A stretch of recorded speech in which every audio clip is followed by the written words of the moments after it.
மரத்தின் மௌன பாடம். ஒரு கிராமத்தில் ஒரு பெரிய மரம் இருந்தது.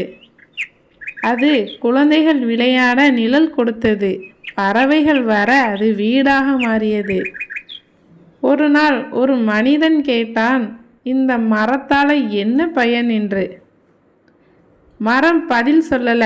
ஆனா வெயிலுக்கு நிழல் கொடுத்தது, பசிக்கு பழம் கொடுத்தது, மலைக்கு மண்ணை பிடிக்க ஆழமான வேரை கொடுத்தது. வருடங்கள் போனது, மரம் முதிர்ந்தது. மனிதன் சொன்னான், இது ஒரு பழைய மரம் என்று. மரம் விழுந்தது. ஆனால் விழுந்த பிறகும் விறகா பயன்பட்டது, பலகையா வீடு கட்ட பயன்பட்டது.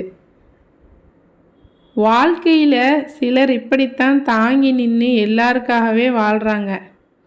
மரம் போல உள்ள அன்பை வெட்டாதீங்க. கதை பிடித்திருந்தால் லைக் பண்ணுங்கள், ஷேர் பண்ணுங்கள், மறக்காமல் நம்ம சேனலை சப்ஸ்கிரைப் பண்ணுங்கள்.